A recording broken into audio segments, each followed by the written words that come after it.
once again to the open mic, Writers in Their Own Words, the show where every episode I talk with successful writers about their work and the art and craft of writing. My guest today is one of my absolute favorite writers in the world, the extremely talented, extremely versatile Peter Abrahams. He's joining us today to talk about his newest release in the fantastic and wildly popular Chet and Bernie mystery series. Got my copy right here, which he writes under his alter ego, Spencer Quinn. Hey, Peter, welcome back to the open mic. How are you doing today? Very good. Thanks for having me, Rich, and it's good to see you. Yeah, I'm thrilled. Like I say, I really am, because I love the Chet and Bernie series, but I love all of your work. And as I said, we're here today to talk about this book because it's the 13th in the series. It's called Bark to the Future. It just came out. And for those of you who are not yet acquainted with the series, the protagonists we're speaking of are Bernie Little, an ex-cop turned private investigator, and his partner and the story's narrator, the one and only Chet the Jet, his faithful 100-pound canine school dropout. Straight up, as I've said, I love this series, and I will tell you, it's one of the very few that I have made a point of prompting other people to read. And I've got my in-laws and people I walk my dogs with and other friends and relatives that have become devotees of this series as well, because it's just really the fact that these books are fun, they are interesting, they are loaded with humanity, they're loaded with humor, but more than anything, they just have a lot of heart. And I don't get to say that much about, especially in the mystery and thriller world. Sometimes they don't feel that good at the end, whereas with these books, they're always such a great joy. And I will tell you too, you don't have to take my word for it, because none other than some guy you may have heard of named Stephen King has called Chet and Bernie, and I'm going to quote here, without a doubt, the most original mystery series currently available. And the Boston Globe has dubbed Chet the most lovable narrator in all of crime fiction. And, that's really high praise, but I also want to make sure I'm clear here. Chet is not a talking dog. I know, but Peter and I have talked before. We want to make sure you understand the stories are told through his eyes and his mindset, but he's not a talking dog. It's just he has a very unique perspective, as a dog might, on what is going on around him. So, and we're going to talk a little bit about some of other Peter's other books as well. But let's get into this and start with Bark to the Future. Again, Peter, I'm loving it. I'm about 100 pages in. I love all of these stories. For those who may not be familiar, tell us a little bit about this newest one, Bark to the Future. Well, can I just hook back into what you were talking about before we get to that? Sure. Chet is, I just want to emphasize, Chet is not a talking dog. Right. So he's as canine as I could make him. And what you therefore end up with is an unusual perspective in terms of mystery writing. It's almost like a piece of music is being played for a somewhat surprising instrument that you didn't think it was actually designed for. But I believe now that all sorts of interesting music comes out of that. That's really how I characterize the narration of it. So in Bark to the Future, so Bernie Little is the detective and Chet is the helper, full partner in the Little detective agency. And the way in my work, I don't do like an A through Z kind of outline or any real kind of outline at all, is the truth of the matter. I start with an idea, and these ideas are never ideas that I have made an effort to think. Like, I don't cudgel my brain to try to come up with, what can I do, a Chet and Bernie or any book about. I wait for some idea to pop in out of the blue, because this may sound kind of naive, but I still believe there is such a thing as inspiration that can happen. And so one day I was riding my bike. I do a lot of bike riding, and the following scene came into my head. Chet and Bernie are, they always drive in this old Porsche, and they've been now in Bark to the Future. It's the fourth old Porsche they've had. The other three all being destroyed and in the midst of cases they were working on. And so the one they have now is the oldest new Porsche that they've had, but their car guy, Nixon Panero, has souped it up unbelievably. So it's the beast. They have something that they've never had before. So, but that's not where I started. I started in this idea where they're driving onto one of those exit ramps, and traffic is very slow. And on the exit ramp, there's a man standing there, wearing just cargo shorts and nothing else. And he's got a long ponytail, but he's bald, and the ponytail's like tobacco stained, and like he's a down and outer. And he's got a cardboard sign and a paper cup. And traffic grinds to a halt when he's right beside them. And Bernie reaches into the cup holder for, a bit of money to give him. And the man says, "I don't want your money, Bernie."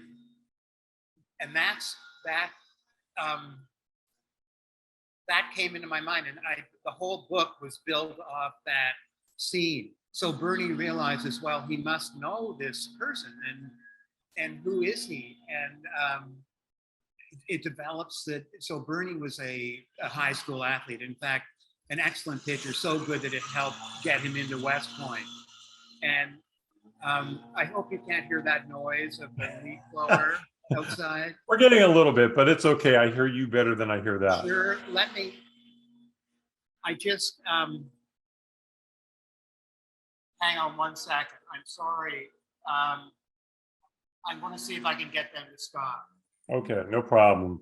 Well, while Peter's doing that, I want to encourage everybody, if you haven't had an opportunity to check out Peter's other works as well, books like The Fan and Oblivion and Hard Rain, I highly recommend that you check some of them out, because again, we're going to talk about a little bit about some of those books with him when he gets back, but Peter has, I believe now, 37 novels in various formats. I highly recommend every one of them. Sorry. No problem. I was just promoting the rest of your vast catalog of Okay. books over to my I apologize to all the listeners and watchers.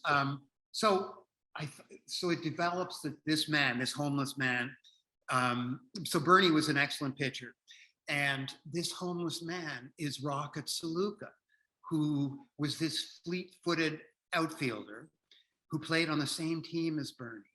And now, as Chet, ruminating in his own mind, how is that possible? This man is an old man, right? And, Bernie's maybe 40. So Rocket, there was, the way in high school, everything, was very intense. And there was a big game where Bernie was on the mound. It was to get to the state championship, and the bases were loaded. It was the bottom of the ninth. They were up by 1 run and 2 outs, and the batter hits a scorcher out to the outfield, and Rocket Saluka makes a famous diving catch and saves the day. And so they had this athletic bond. They weren't friends or anything, but it's almost like deeper than that. And I thought, wow, so Bernie takes him out for burgers and tries to develop a bit of a relationship and find out really what's gone wrong. But then Rocket disappears. So Bernie actually has to go back to high school to there are all these people, and something happened. Like, he realizes that he didn't really understand his high school life at all. There were other things happening.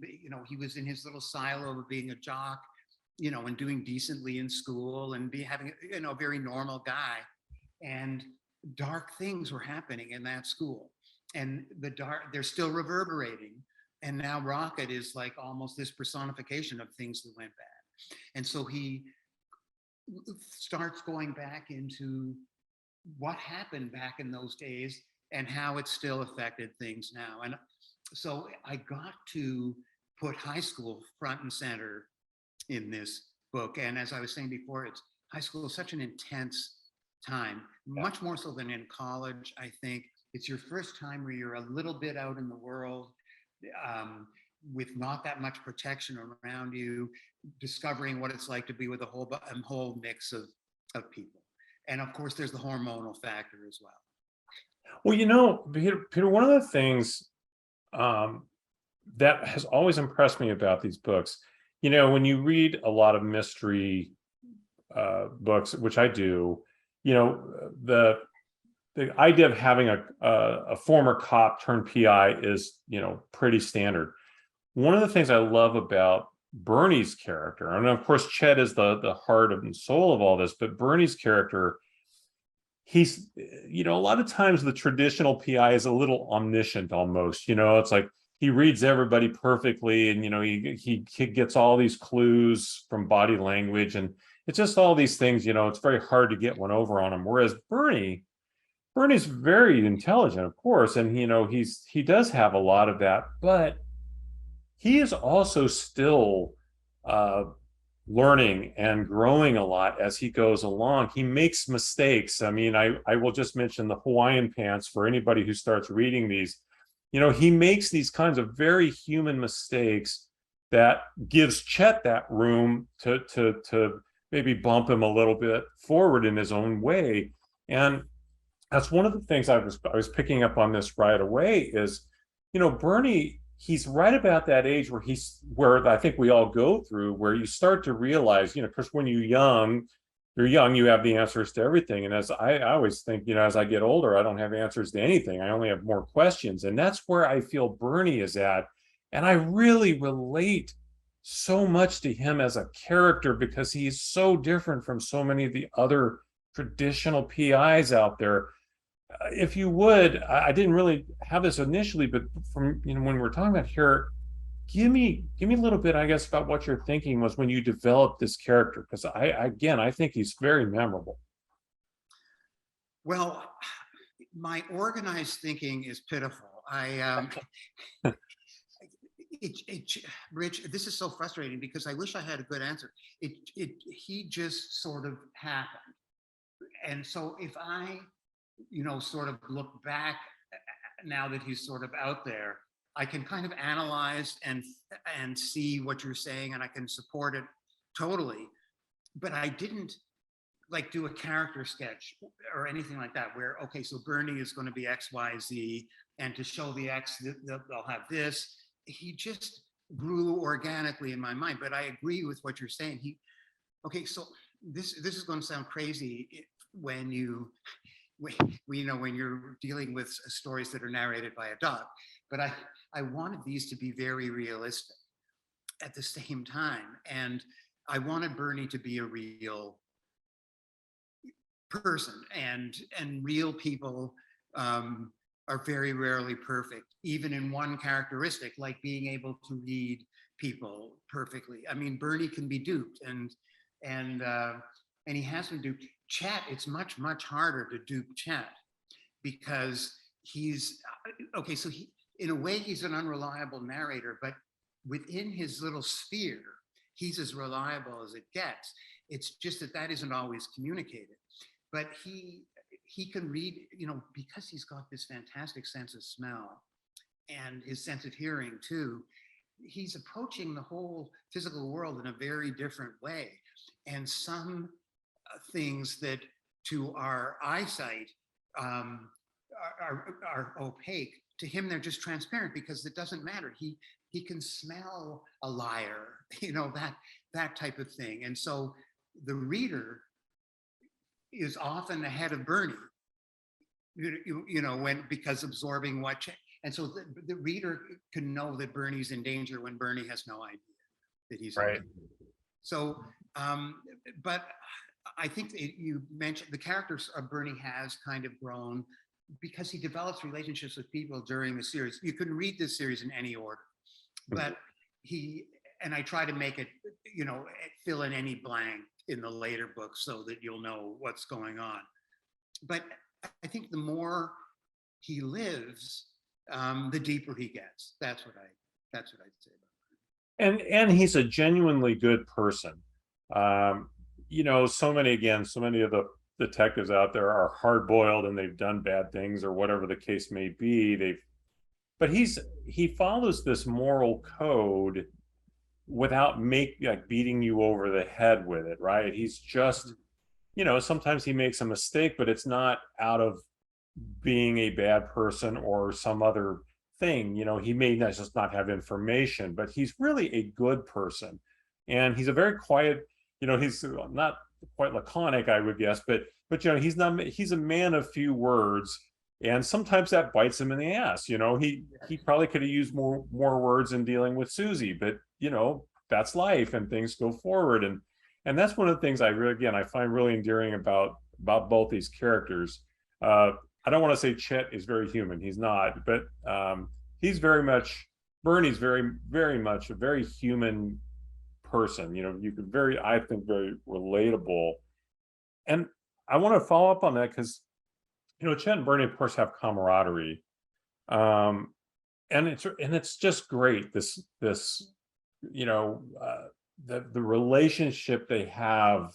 Again, he doesn't speak dog and that kind of thing. It's not silly, but it really is a partnership. And I was curious, was there ever a particular inspiration for that kind of relationship that maybe inspired that for you? Was there something where you said, oh, I kind of remember having this kind of relationship with a dog?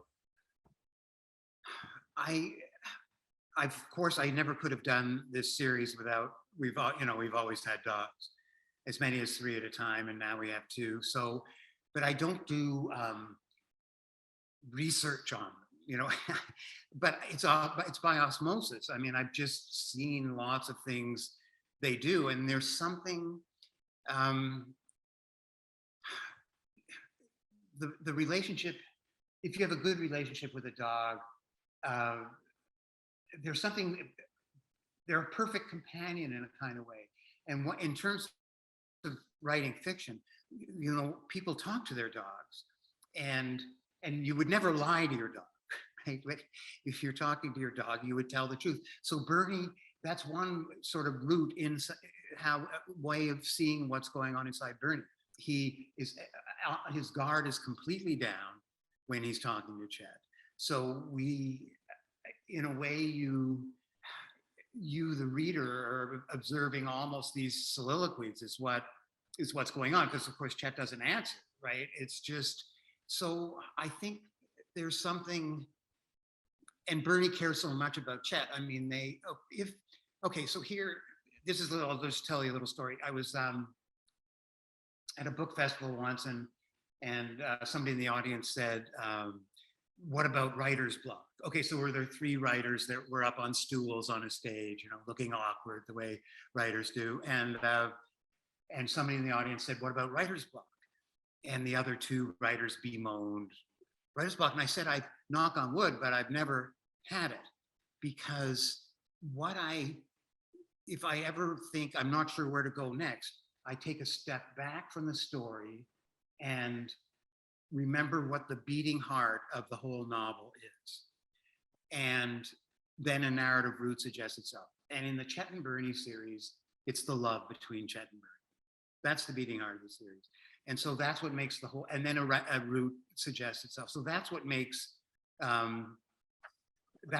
it work. And I think that's the core of the human relationship with people who love dogs, and dogs love them back. And there's no question that the word love applies. So right. If you're writing a series where love is at the heart of it, then I think that's part of why you respond the way you do to Bernie. I mean, despite all his flaws and everything, he is capable of like this total love. And of course, it's not just a Chet. I mean, Bernie loves his son, Charlie, and he's definitely looking for female companionship type love, not some quickie. That's not him at all. Although, right. Certain kind of woman is attracted to him, and Bernie's a bit helpless in that kind of situation, as Chet has pointed out.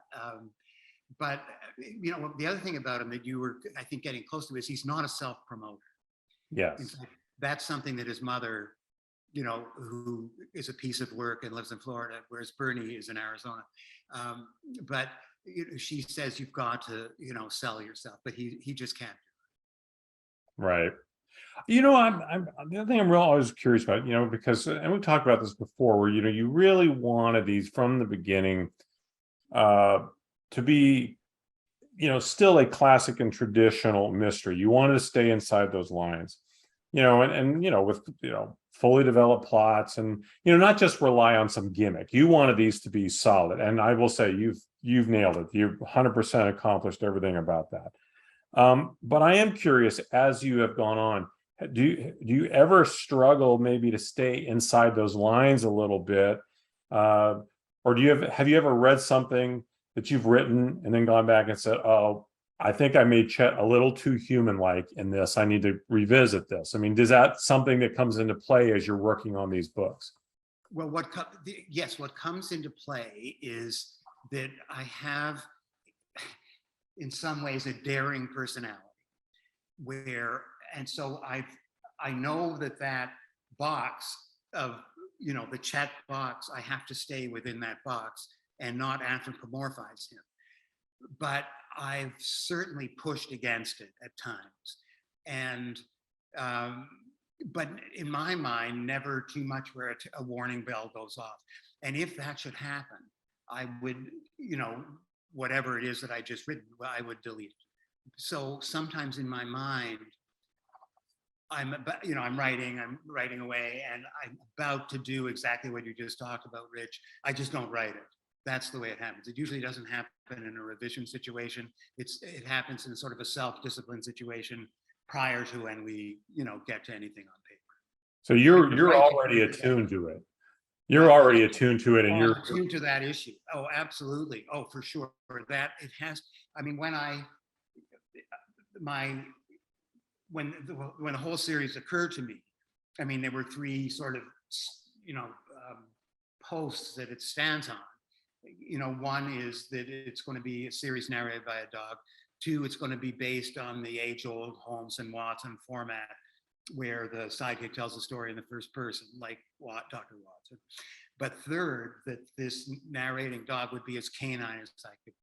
Wouldn't know anything he shouldn't know, not a human wrapped in a dog suit. So those are the three things that I have to obey. Those are my marching orders, for every book. But I mean, as I, obviously, I come from the world of crime fiction. And one of the things, the basis of all crime fiction, the sine qua non is that you have a strong plot. So, and you'll find that, like, if you look at crime fiction, there are some writers who can only do that. That's all they can do. Their characterization, their dialogue, mood, all that kind of thing, setting is almost non-existent. But for many readers, if the plot is surprising enough and good enough and true enough, in other words, they're not being fooled, then that's all they need. And in that way, crime fiction, to write a book that's actually literary, and by that I mean that it just has fully developed characters and the writing's good and all that. But you have to deliver that plot, and then all that. So in fact, some crime fiction is not so easy to do at a high level. Oh, it's not. You're obeying this thing, yeah. It's not. I will tell you from personal experience, plotting kills me. I love writing character and dialogue, but plotting absolutely kills me. And I don't know. I've always theorized it's because, I spent so many years as a working reporter, and, where you're just dealing with these very linear sets of facts, and thinking beyond that sometimes has been challenging for me. So I will tell you, man, plot is rough. That's the roughest thing I think I've ever done.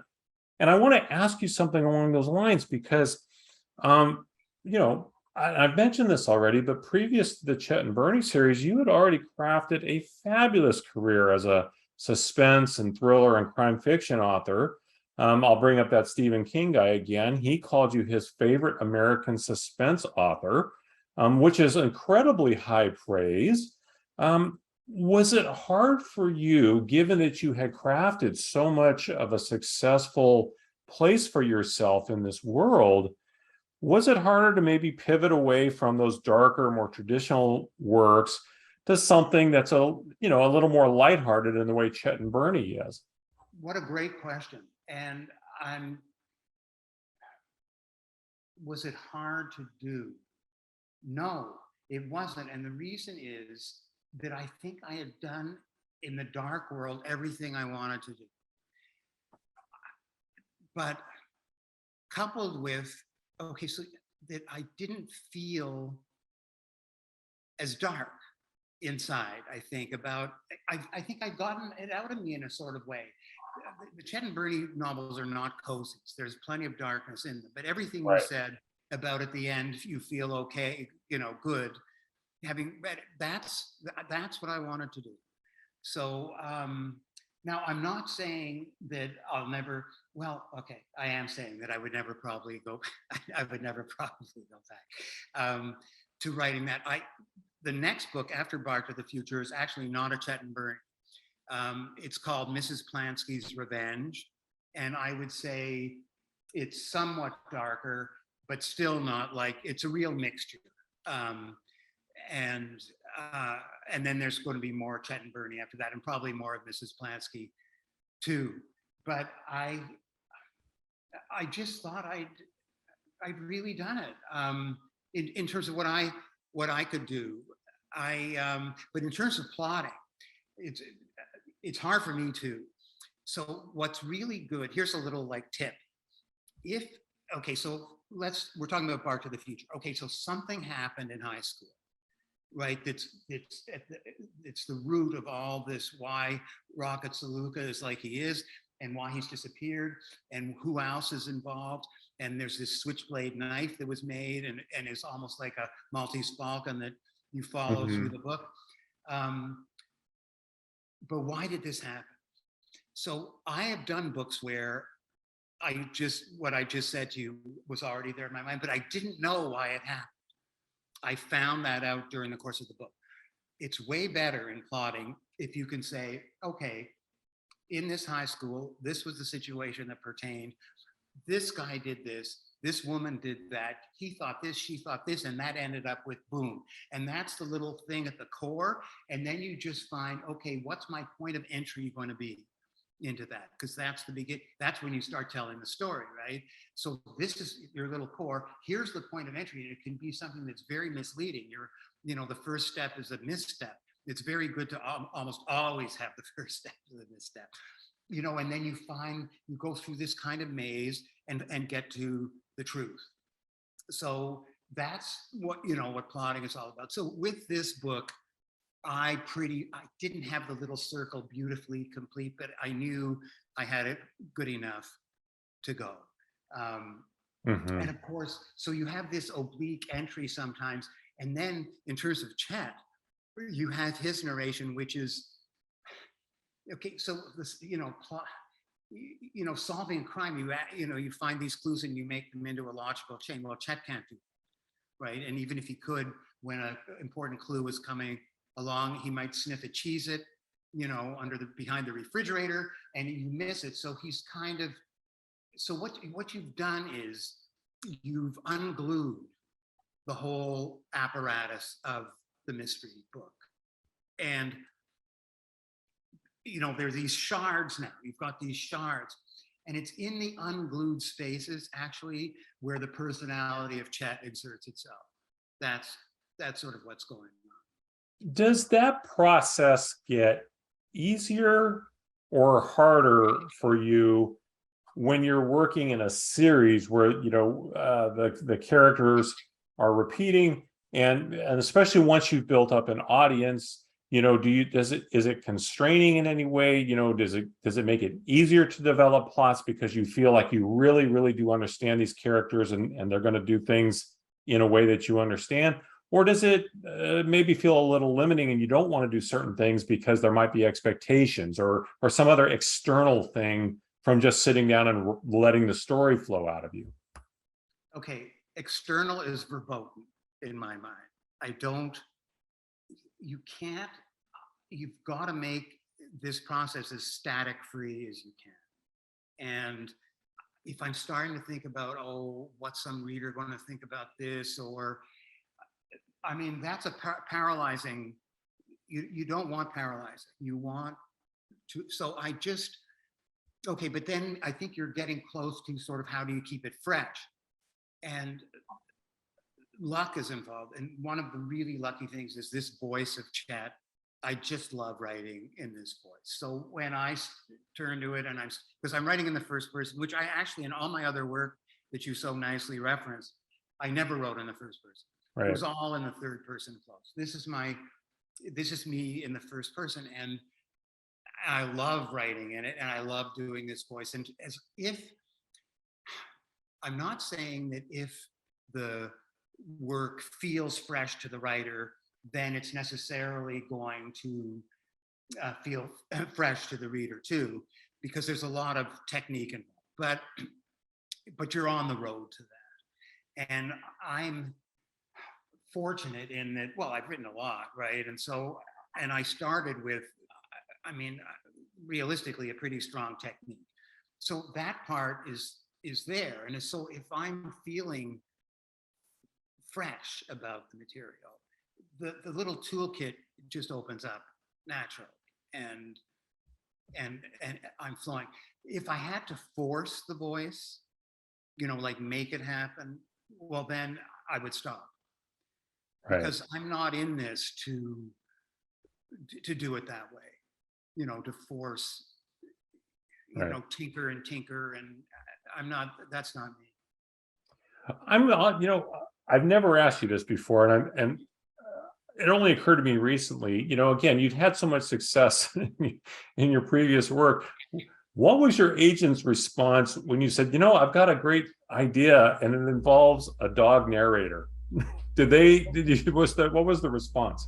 Okay, well, so that it didn't quite happen that way, because I basically pretty much wrote the first book, doggone it. Well, her response was, it's a lot of the things you've been saying. It's not nearly as dark. And what I've been saying, it's in the first person. And that's where the idea of the pen name came from, because she thought it was so much different, and that we wouldn't find the readership if so. I mean, now I don't know whether that was right or wrong. I find it somewhat awkward to be two people. One is hard enough, and but anyway, it was done and it's in the past. But yes, I think it surprised her, but she loved it, and that's the main thing. I want to stick on that thing for just a second, because you had a book that came out, I believe, in 2017, called The Right Side. And it's about a wounded female Afghanistan war vet, and who is, dealing with PTSD and some severe injuries. And she forges this somewhat uneasy alliance with a dog to help her find this missing girl. And it has the basic tone of some of your earlier work, but you released it under the Spencer Quinn pen name. And I'm curious as to why. And the reason for that is because I was always thought, well, like, if the readers see the story, but they see there's a dog in it, would they get confused that they're going to think it's like Chet and Bernie? Because it's definitely not a lighthearted book. It's fabulous, by the way. If you have not read it, folks, I cannot recommend it highly enough. It was really, it might be my favorite one of your books that's not a Chet and Bernie book. It really, I felt very strongly about that. But did you have concerns about that maybe, you shouldn't do it under the Spencer Quinn name? I did. But I think see what happens is, as soon as you open that door, marketing and all these people are involved, and I'm no good with them. And, they'll just say, well, we'll do much better. So in short, Spencer Quinn took over my writing career. That's, I think what's really happened here. And I'm very lucky to have a long writing career, and I'm still doing it, and I have contracts for more books. I mean, and I love doing it, and I never want to stop. As long as I can do it, I will do it. And And so I'm basically lucky. But yes, it's something that if I think about, I get perturbed. But so, and my go-to move in situations like that is not to think about it. Understandable. Let's think about something more fun than that, which is I noted, your long career with traditional thrillers and crime fiction, but you also have crafted a whole series of books, young adult and more grade school books, other animal characters. Um, I'm really curious. It's such a wide spectrum of the genre. How did how did those come about? And how do you uh, feel about them as you, because I mean, clearly you must love them because you've done quite a few of them. But I mean, tell us a little bit more about that, adding that to your repertoire. Well, it came by accident. So I had written a book called The Tutor, which is about a family. Um, and this still is so pervasive in society, but they're on this terrible merry-go-round of getting their kid into the most elite college that they can.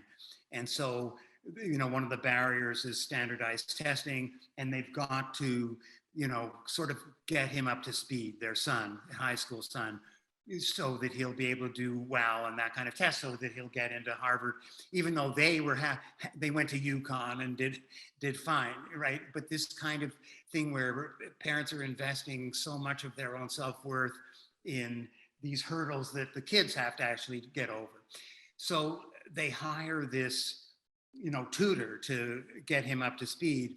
And this tutor is a brilliant guy, but we, the reader, see that there may be problems. And it's not just that he tutors the son, he can identify like the flaws in all of them and sort of improve all of them. So he has a kind of Svengali-like power in their family. Only the 10-year-old daughter, Ruby, is the only one who sees through him.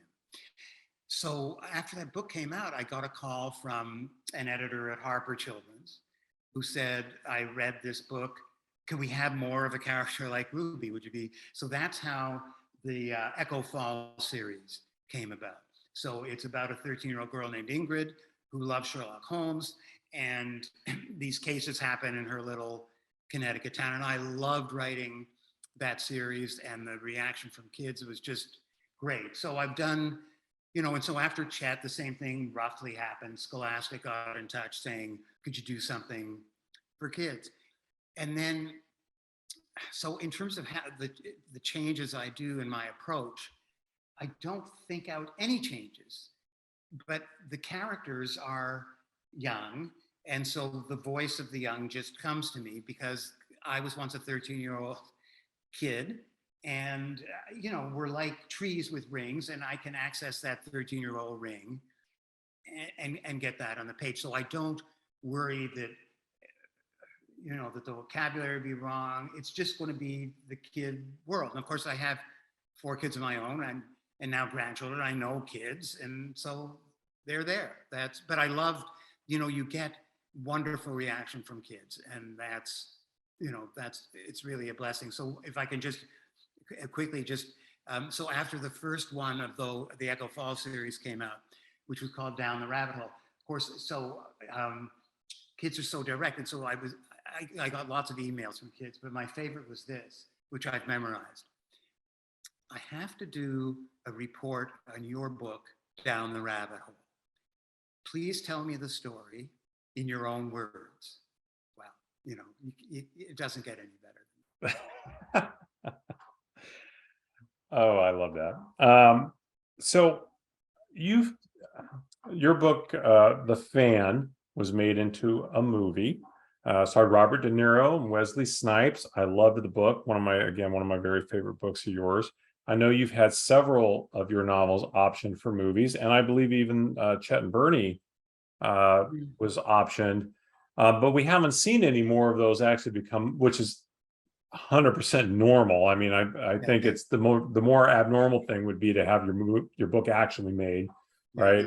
But where are we with any of that now? Do you think we'll ever see a Chet and Bernie movie or TV series? I can't believe we won't, but nothing is happening on that. There is, and I'm getting way ahead of myself, Mrs. Plansky's Revenge, which comes out next summer.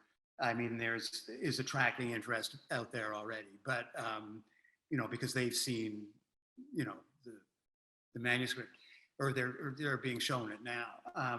But you know, you can't. I don't get too much involved in this because you would just drive yourself, you know, mad. I know that my book Oblivion, Paul Giamatti wanted to do that, and he would have been really interesting in the part of Nick Petrov, the damage detective. But it didn't happen. And I think, Rich, you're very right. I mean, it's you. So I probably had a dozen books option. No, you know, but just the one that got made. And I mean, you're not exaggerating when you say, at least in my opinion, you know, that it's kind of the exception when it actually does get made. Yeah, it's not, you know, what I do, writing a novel, like that's a one-person job. Making movies, it's a huge job. It involves Wall Street backers and right. You know, just a whole world that's very private equity people. I mean, I don't know that world, and you know, it's the world of you know, organizing people and organizing money, and yeah, that's not. I don't know how to organize people or money. Yeah, it doesn't take a village; it takes a nation to make a movie. It's an astonishingly hard thing to do. Yeah. Just a couple more things here, but you mentioned earlier something I really wanted to ask you about, which is that a story needs to have a beating heart, you know, the engine that keeps it moving forward. And you know, a lot of folks I think who read or listen, excuse me, or watch or listen to this show, you know, are aspiring writers or people who write themselves. And I think it's really, that is one of the more important things that I've ever heard about writing, because it's not a technical thing. It's not a, you know, do you plot first or do you character first, whatever. It's more about the thing that inspires you to write the damn thing in the first place and staying connected to that. And I think especially a lot of newer writers, they get involved in writers groups and they get all these opinions, or maybe even they get to the point of submitting stuff and it gets rejected and they just forget, you know, I mean, it's so hard. Maybe I think it's hard to remember that we do these things for a reason beyond just the end result. And so you referenced that earlier. If you don't mind, can you revisit that just a little bit and talk about what the beating heart of a story means for you? Well, first of all, not all novels have it. Right. Okay, and if I am reading a novel and I don't sense it, then I'm done. So what is it? Well, it's kind of, it's just the spirit of the thing, is what it is. And I think it comes out of the initial idea and the excitement that you had when that idea came to you, that you are now going to make something that's alive on the page out of that idea. And your enthusiasm for the project is kind of trembling over the black and white words, you know, on paper. How it happens and how to make yourself make it happen, I have no idea. I just don't know. But it is related to what at the very beginning we were talking about, which is the out of the blue part of this. It's the part that can't be taught. That's where the beating heart of the story is. It's the part that can't be taught. So when I say it's the love between Chet and Bernie, I mean, that is what it is, but it's not the love. I didn't make a list. Love, okay, beating heart, Right. love between Chet and Bernie. So it's the nature of the love. It's how it's expressed. That's what it is. It isn't the fact really that they love each other, that they're this, you know, team. It's how that shows itself in little ways or in big ways or in surprising ways, but it's ways about them. It's their type, their take, their little bit of spin. It's in the actions that you actually get it. And no amount of explication is ever going to add up to one smart sentence that brings together maybe like two things you didn't think were going to be brought together. Right. Well, I don't want to keep you too long. I mentioned The Right Side. I mentioned a lot of your other books. Please remind me one more time the title of the new book that you're going to be having coming out fairly soon. You're not talking about not Bark to the Future, which is out right now. Okay, Yeah. Yes, the one coming out next summer is Mrs. Plansky's Revenge. Yes, and that's a more straight crime fiction. Kinda, yeah. Okay. I can tell you slightly. I mean, because the jacket copy is done, so I can, it's not a state secret. Mrs. Plansky is a 71-year-old retiree in Florida. She and her husband did very well, not incredibly, but did very well, and retired down to Florida, but he died soon after. And she lives alone. And she has a father who's very difficult that she is in charge of taking care of. And she's got children and grandchildren, most of whom are screw ups that, really counting on her and her, bit of money and all that kind of thing. And in the middle of one night, she gets a call from her grandson, Will, saying he's in terrible trouble on a DUI kind of thing, and he needs $10,000 right away. And he instructs her how to, and she says, of course, he's his grandson. He instructs her how to, do the banking part. And when she wakes up in the morning, it wasn't him. And all these scammers have taken everything.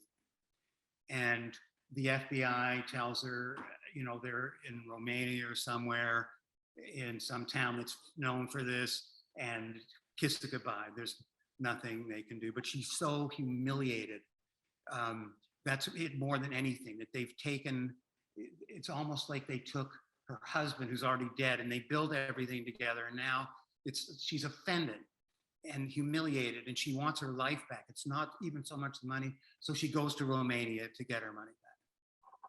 Wow. Okay. I am looking forward to that. That's Mrs. Plansky's Revenge. I am looking forward to that. And wow. Well, I always like to end the show with a question that as I always say, I mean for it to be fun. I hope it's fun. A little bit of a challenge here.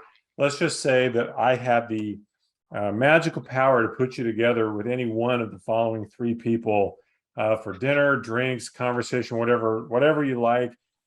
You tell me which of these three you would choose and why. The options I'm going to give you are Sir Arthur Conan Doyle, Fred Rogers, Mr. Rogers, or the late great Billie Holiday. I can put you together with any one of those three for a great conversation. Who would you choose? Okay, it isn't even close. It would be Billie Holiday. Okay. When I first, so we had like this record player, and my parents loved music. And I remember the first time they put on Billie Holiday when I was a little boy. I just was blown away then, and I'm blown away now. And not to have dinner or drinks or anything, and I don't care what she said at this dinner, or if she was stoned out of her mind, or at her most unhappy at the way life treated her, to just be with an artist of that level, who'd moved me so deep. I would just praise her. No, but then I would ask her about certain songs, like especially in the era of the 1936, 1937, when she was at the height of her powers and playing with bassy band people in small groups like Ben Webster. And, I say, well, what? I noticed on this song, Ben Webster's kind of playing Everything You're Doing in the background a little different. What was that like? Blah, blah, blah. Yeah, and she'd get up and leave real quick. But that's who I pick. Oh, that's awesome. That's awesome. Good. It wasn't that hard. Sometimes it's really challenging for people when I give them their options. But, well, Peter, thank you very much. I want to, say thank you for making the time to come on and sharing all these insights today. I know for anyone who's interested in writing or or just reading. This has been really great. I'm going to hold up the book again. If you haven't got a copy yet, check out any of the Chet and Bernie books. I'm like I said, I'm about 100 pages into Bark to the Future, but I've read every single one of them. They're great. Check out Peter's earlier work. The Fan, Oblivion, any of those are great. Hard Rain, those are all great books. I highly recommend them. If you've got young kids, check out the young reader stuff. If you've got young adults, check out the young adult stuff. It's all good.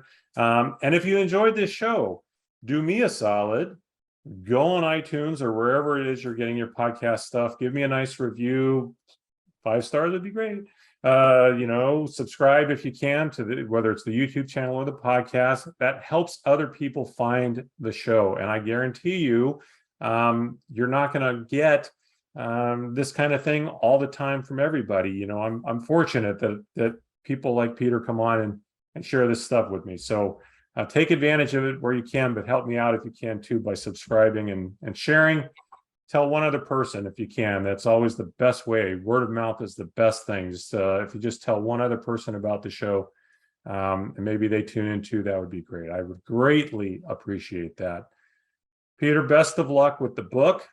Thank you. I know it's going to be fabulous. They're all New York Times bestsellers. They all deserve to be New York Times bestsellers. And, I know I will breeze through this one, and then I will pre-order the next one as soon as you tell me it's ready, because I'm not going to ever miss out on a Chet and Bernie story, and I can't wait for the new series too. I'm really excited about that. So have a great day. I'm gonna leave everybody with just one more thought. My final thought always: tomorrow is not promised to any of us, so please make today count. Until then, this has been Rich Eisen from my guest, Peter Abrahams. This has been The Open Mic. Take care.